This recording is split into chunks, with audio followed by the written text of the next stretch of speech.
Bueno, vamos a meternos de lleno en la mente de una de las personas más brillantes de la historia, Isaac Newton. Pero ojo, porque la historia que casi todo el mundo conoce es solo la punta del iceberg. Vamos a desmontar un poco el mito para entender de verdad al genio que había detrás.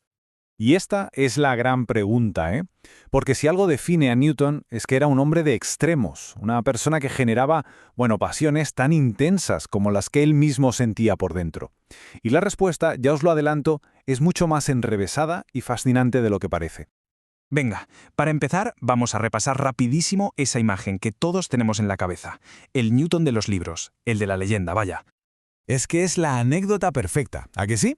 Un momento de inspiración pura. ¡Zas!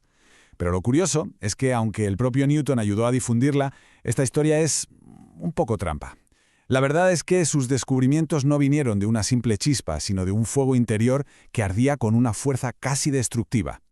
Y ese fuego, precisamente, se encendió aquí, en una infancia que estuvo totalmente marcada por la tragedia. Es que para entender cómo funcionaba la mente de Newton, primero hay que entender su dolor.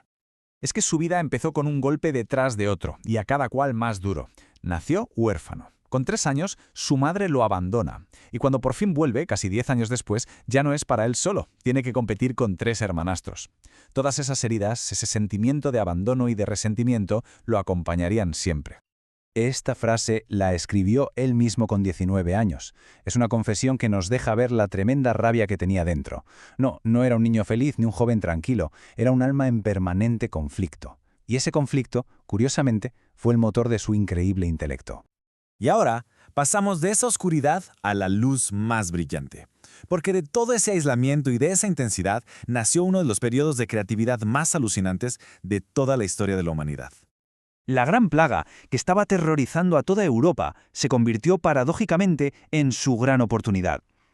Le obligaron a volver a la granja, el mismo sitio de su infancia traumática, y allí Newton se encerró del mundo y se metió de cabeza en su propia mente. Y todo lo que vamos a ver ahora lo consiguió con solo 23 años. A ver, paremos a pensar en esto un segundo. En menos de 2 años, un chaval completamente solo, sin ayuda de nadie, sentó las bases de la física y las matemáticas que usamos hoy en día. O sea que no fue la manzana, fue una mente obsesiva trabajando sin parar que desveló los secretos del universo desde una granja perdida. Pero claro, un intelecto así, forjado además en la inseguridad, tenía que tener un lado oscuro.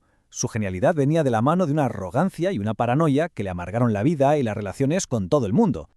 Su pelea más famosa sin duda fue con Gottfried Leibniz por la invención del cálculo. Hoy sabemos que los dos llegaron a las mismas conclusiones por separado, pero Newton estaba consumido por el miedo a que le robaran sus ideas y le declaró una guerra total. Usó todo su poder como presidente de la Royal Society para, literalmente, destruir la reputación de Leibniz. Fue una de las batallas más sucias de la historia de la ciencia. Y este es un ejemplo perfecto de su carácter vengativo. Esta famosísima frase, que siempre suena tan humilde y tan noble, pues todo apunta a que era una pulla de lo más mezquina. Robert Hooke, otro de sus grandes rivales, era un hombre bajito y con la espalda algo encorvada. Newton era un maestro del insulto sutil. Pero si a estas alturas la figura de Newton ya parece compleja, agarraos, porque la ciencia, la física y las matemáticas no eran su principal obsesión. Vamos a ver a qué dedicaba en realidad la mayor parte de su tiempo.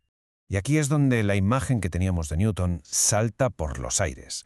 La ciencia, o sea, la razón por la que lo recordamos, fue apenas un 15% de todo lo que escribió.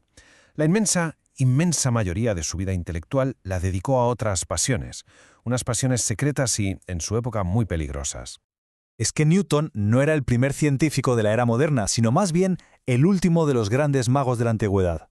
Buscaba la fórmula para convertir metales en oro y predecir el fin del mundo con el mismo rigor matemático que usaba para calcular la órbita de los planetas, y sus creencias religiosas eran tan radicales que tuvo que esconderlas toda su vida para no acabar en la hoguera. Entonces, ¿qué hacemos con todo esto? ¿Cómo encajamos todas estas piezas? ¿El genio y el monstruo, el científico y el místico? Pues aquí está la clave de todo. Sus defectos y sus virtudes no eran cosas separadas, eran exactamente la misma cosa. Esa intensidad brutal que lo hacía vengativo y paranoico era la misma que le permitía obsesionarse con un problema durante días sin comer ni dormir hasta que lo resolvía. No se puede tener una cosa sin la otra. Y al final de su vida nos dejó esta reflexión. Quizá, en el fondo, este hombre tan complicado y atormentado nunca perdió esa capacidad de asombro. A pesar de todo lo que llegó a descubrir, él sentía que apenas había rascado la superficie de la verdad. Y con esa idea nos quedamos.